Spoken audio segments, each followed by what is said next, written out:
Oh, how beautiful she is.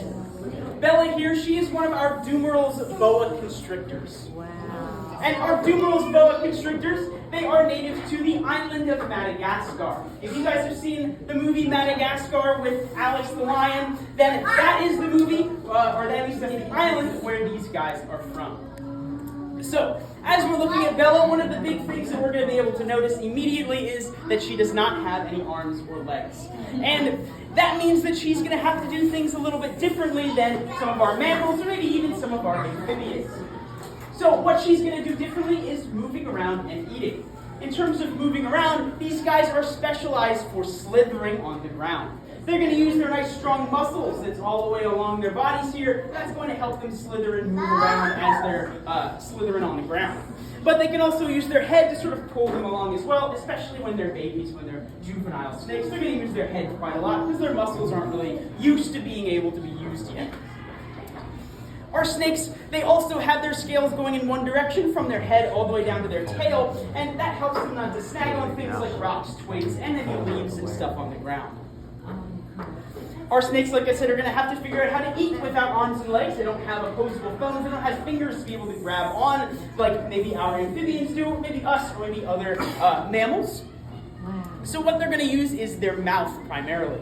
So our snakes, they're going to strike at something very quickly and latch themselves on. After that, they're going to do one of two things. Our snakes, they're either going to have some sort of venom, and with our venomous snakes, they're going to have fangs. Those fangs can be right up front. Those are probably what we're used to. But our venomous snakes can also have fangs all the way in the back of their mouth. They're called rear-fanged snakes, and they tend to not have as potent a venom as maybe some of our front-fanged snakes.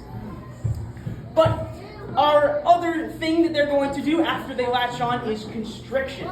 So Bella here, she is a constrictor. She's actually not really constricting around my arm too much right now, but if she was, I would say that she's not trying to eat me. She just doesn't want to fall down. Our snakes aren't really used to being up too high most of the time. So what our constrictors are going to do is after they latch on, they're going to start to wrap and coil around whatever prey that they find. And they do have teeth as well, but they don't have fangs. Our constrictors, they've got very small, sharp teeth, and that helps them to latch on and stay latched onto their prey as long as they possibly can before they make it pass out or pass away once they're coiling around it. Our snakes also, that's sort of how they eat, but one other big thing about them that most people don't know is that our snakes don't actually have any ears. They cannot hear anything at all. So as I'm bringing Bella around, if you look at her head here, you're not going to be able to find any ears on her. That's sort of why I was pointing them out with our toad before. He's got no ear holes, no little circles, no nothing. He's got that nice pattern, so that's about it. So, since our snakes don't have any ears, they're going to have to figure out a new way to explore the world and find food and just sort of get around. So, what they're going to heighten, their next sense that they're going to heighten is their sense of smell. And as most of us know, our snakes, they smell with their tongues. So, as Bella is flicking her tongue out, what she's looking for is predators, prey, just sort of everything in her environment that's producing any sort of scent particles. And she's catching them with her tongue, and she's bringing them back into her mouth, where she has a special organ that just our snakes and some of our other reptiles have, called a Jacobson's organ, and that's going to help them to process all of those smells and everything that they're sort of catching with their tongues. Our snakes' tongues are also forked to tell what direction those scents are coming from. So if she finds a prey over here and a predator on her left, she's going to know she needs to go to get a snack maybe on her right and avoid that predator that's over there on her left. With Bella specifically, like I said, she's a Dumeral's boa constrictor, and these guys are very cool, mostly for their pattern and sort of how they have babies. For our pattern on the top, you can see she has this nice coloration that's sort of similar to our cane toad from before. She's going to blend in nicely with natural colors, things on the ground, maybe dirt, tree bark, stuff like that.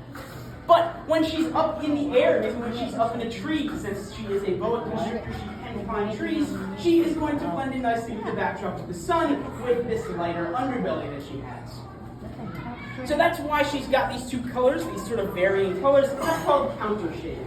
Some of our animals that do it the best are our alligators and sort of our more aquatic type reptiles. They're going to need it a little bit more. Look at them. But our Dumerals boas, they are what's called, it's going to be a big word, called ovoviviparous. And what that means is that they actually have live young. They don't have eggs. The eggs hatch inside their mother, and then they birth live baby snakes. And our Dumerals boas, they're going to be able to have somewhere around 20 to 25 babies at one time. They can maybe have more than one clutch per year, but at one time it's probably going to be 20 to 25. All right. Do you guys have any questions about Bella here, about snakes in general, anything like that? If not, yeah. So she doesn't have eggs. So they technically have eggs inside their bodies, and then they hatch inside, and then they birth the live baby snakes. Yeah. Do all snakes do that? No, not all of them. These guys are pretty special. It's usually just the boa constrictors that tend to do that. All right. If there's nothing else, guys, we can move on to our final animal, our last animal.